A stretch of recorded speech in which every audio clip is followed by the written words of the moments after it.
Yo, what up, what up, what up, what up, what up, though? It's Friday. Riding with PettyHawk, another episode. Hey, man.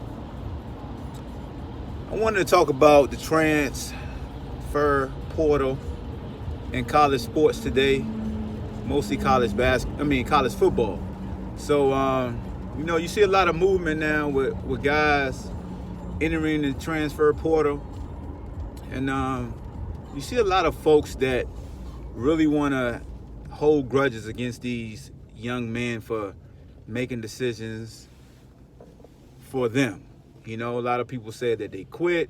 It sets a bad precedence. It's showing that the kids are soft and all these other narratives that let you know that their minds haven't really truly evolved, and they don't understand that college sports is a big business and it's a livelihood, and kids have a dream, and they want to make sure that they exhausted every option that's available to them.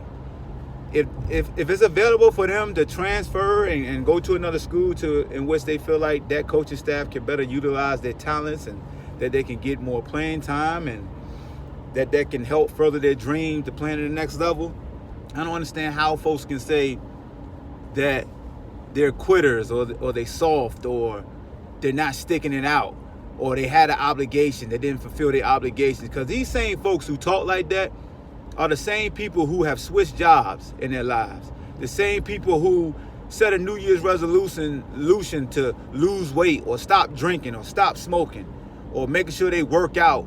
They set goals for themselves and they divert, and they not disciplined. They just fail to realize that even these coaches, every year, names get brought up as far as ascending and moving up and being compensated on a different level, and that these coaches entertain it, and they essentially enter the transfer portal, but then they pull their names out and be like, you know what, I'm gonna stay. And you got coaches be like, well, if you enter the transfer portal, you can't come back. Like, yo, like, what are we doing? Like, that's basically an employee telling you, like, yo, I feel like I'm undervalued. So, yeah, I'm going to put my name out there to see if I could get a better paying job, and a different company will feel better about me. And if a coach feels like that if you enter the portal, you can't come back, that's on them. But that same coach can't entertain jobs and inquire and have his agent call back on his behalf and want to see what the salary is talking about and what type of perks they can get. That's hypocrisy right there, in my opinion. But you're entitled to be a hypocrite. But you can't be on a soapbox talking about finish the fight, because that's a little different. You know what I'm saying? People be like, yo, you quitting on your brothers. It's no different than players who don't play in bowl games because they're entering the draft and they want to prepare for the NFL draft, and they feel like they accomplished all that they needed to in order to reach the next level. You got folks saying, oh, you leaving your brothers out to dry, you're letting them down. And I tell folks, nah, they brother like, shoot, I get to play now. I get to start. Appreciate you. I appreciate you, fam. Thank you. Some folks just don't realize how the locker room dynamic works, and they get in this old stone age way of thinking of, you sign something, see it through. That don't work no more. And it don't make you less of an individual than somebody else. It actually makes you that much more business savvy that you can identify that, yo, this ain't working right now. So for the foreseeable future, I'm gonna have to transition over here.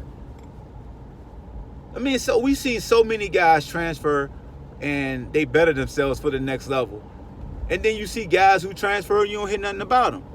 But I just think that folks really got to get out their feelers and really watch how they talk about these young folks, because they the same people who haven't been at the same job for 20 and 30 years. You look at their resume, they got jobs everywhere. And nobody's faulting them for going to a company that's going to better compensate them or is a better location for them. So I think people just need to fall back, man. I know, you used to PettyHawk joking, but sometimes you got to be serious with these folks, man, and just tell them to sip some shut the hell up juice. Like, you don't know what somebody's going through. You don't know what happened as far as the relationship piece with the coaches or the position coaches in the depth chart. Like, why would a kid remain at a school when he know he has his degree already, he has another year eligibility, and he know it's a losing battle? Like, no matter how hard he works, The only way he's truly going to get that look is if an injury takes place. But he know he could go to this school over here and possibly, and it's a possibility. It's still not guaranteed that they go to another school and start and then get shine, but they're willing to take that risk of transferring, hit the ground running, and see they could beat the guys who's been a part of the team or in that program or the incoming guys that's coming in. So I just feel like folks need to really fall back and look themselves in the mirror. If you feel like somebody's not fulfilling their obligation, you need to look in the mirror and ask yourself, do you fulfill your damn obligations? You know what I'm saying? We just hit the New Year's. Your New Year's resolution, are you still on track to keep it intact? Sometimes, man, you need to worry about yourself versus, throwing out ideas and actions that you won't even do. So, it's the Ball Hawk, man. Peace. I'm out.